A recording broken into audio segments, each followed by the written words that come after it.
Salam budaya. Halo kawan sejarah, balik lagi sama aku Fikri Nur Adani. Dan kali ini kita berada di Kota Gede, Yogyakarta.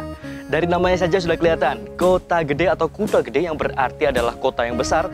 Bagaimana tidak besar, karena zaman dahulu kota ini memiliki luas wilayah 1/4 dari kota Yogyakarta. Kita di Kota Gede ini akan menelusuri berbagai sejarah peninggalan sejarah dari Mataram Islam. Contohnya adalah kita akan menelusuri Masjid Gede Kota Gede, lalu ada pemakaman raja-raja di Kota Gede, dan yang paling akan kita fokuskan adalah Watu Gilang. Bagaimana Watu Gilang ini keterkaitannya dengan Panembahan Senopati dan ceritanya dengan Ki Ageng Mangir IV. Hayo, siapa yang penasaran? Kita lanjutin video ini sampai selesai.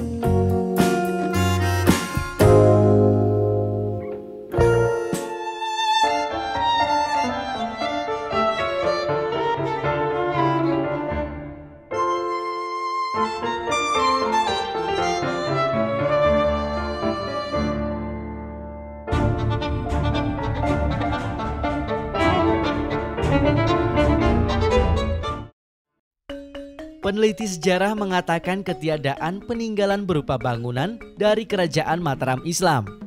Bisa jadi karena bangunan pada masa itu terbuat dari kayu. Jadi tidak ada peninggalan bangunan yang tersisa. Dan sejak keraton pindah ke Karta, tanah bekas keraton di Kota Gede tak bertuan. Orang-orang menyebutnya Siti Sangar alias Tanah Angker. Tidak ada siapapun yang berani memakai tanah ini. Tanah ini kemudian dijadikan pemakaman.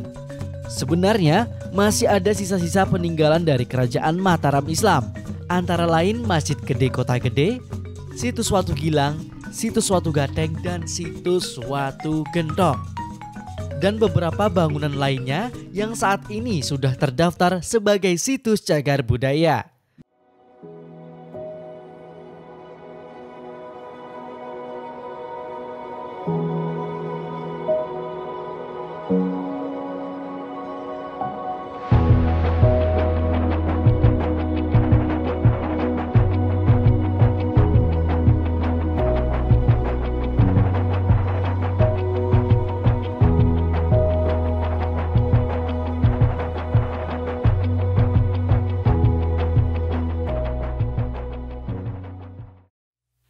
Kali ini kita akan fokus membahas tentang sejarah situs Watu Gilang.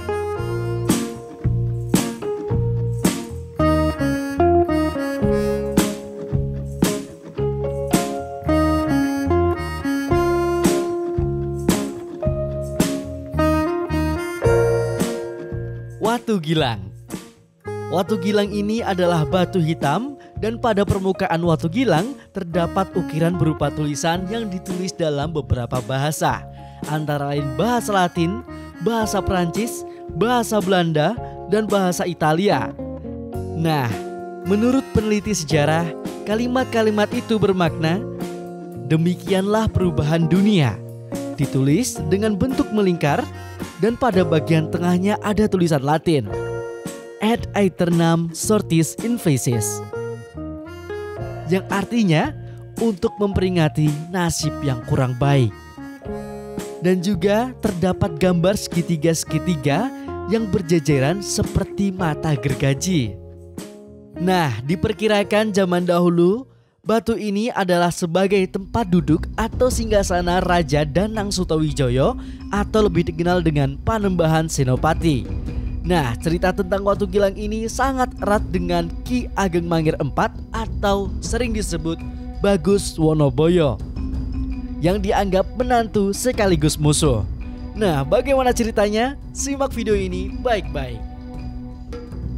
Pada saat itu Mataram dengan Raja Panembahan Senopati ingin melakukan perluasan wilayah Mataram dengan cara melobi daerah-daerah sekitar Mataram untuk tunduk dan bergabung dengan Mataram. Namun ada satu daerah yang tidak mau tunduk kepada Mataram, yaitu daerah Mangir, yang saat itu dikuasai oleh Ki Ageng Mangir IV. Beberapa alasan Ki Ageng Mangir tidak mau tunduk kepada Mataram karena mempertahankan tanah leluhurnya dan ingin menjadikan daerah Mangir adalah daerah bumi perdikan atau tidak tunduk kepada daerah manapun. Hal itu membuat Panembahan Senopati berselisih paham, sehingga menggunakan siasat lain untuk menguasai daerah Mangir, yaitu dengan berat hati menjadikan putrinya Roro Pembayun untuk menyamar sebagai penari ledek di daerah Mangir.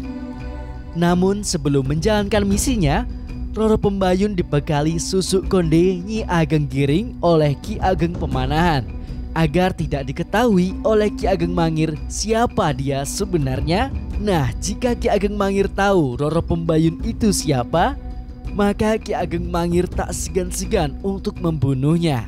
Maka dari itu Ki Ageng Pemanahan menyelamatkan cucunya dari ancaman maut Ki Ageng Mangir. Dan ternyata efek dari susuk konde Nyi Ageng Giring berlanjut. Ki Ageng Mangir jatuh cinta dan memperistri Roro Pembayun. Dan akhirnya setelah berjalannya waktu, Roro Pembayun membongkar siapa dirinya ketika sedang hamil. Lalu meminta Ki Ageng Mangir untuk sowan atau datang menghadap Panembahan Senopati, ayahnya. Ki Ageng Mangir lalu meminta waktu 7 hari 7 malam untuk memutuskannya, mengingat perselisihan paham dengan ayahnya. Dan berjalannya waktu, akhirnya Ki Ageng Mangir menyanggupi permintaan sang istri untuk datang ke Keraton Mataram dan mengakui Panembahan Senopati sebagai mertuanya.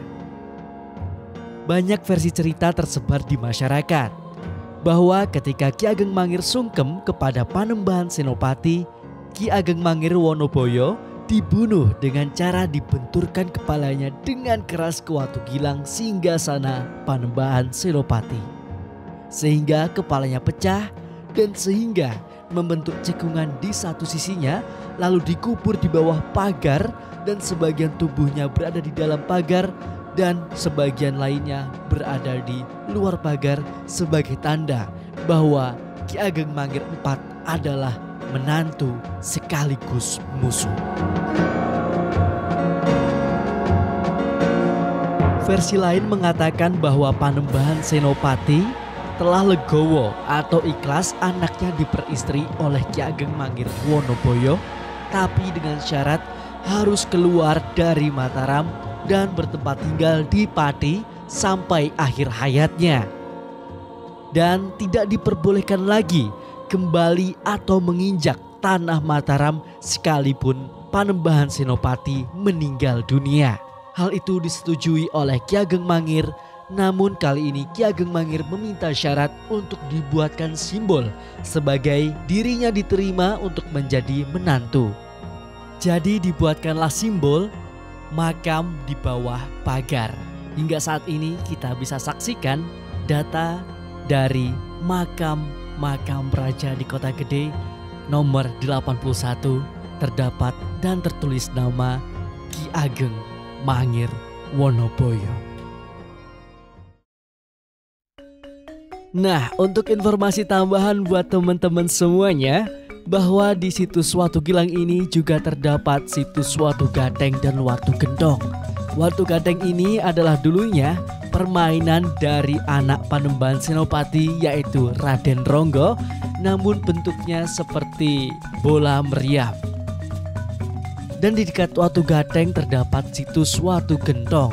Watu Gendong ini dipercaya bahwa dahulunya dipakai untuk menampung air wudhu oleh Ki Juru Mertani sebagai penasehat Panembahan Senopati.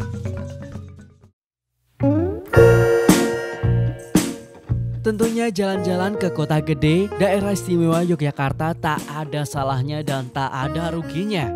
Karena selain tempat yang instagramable dan juga dapat menambah wawasan ilmu sejarah. See you on my next video. Bye-bye.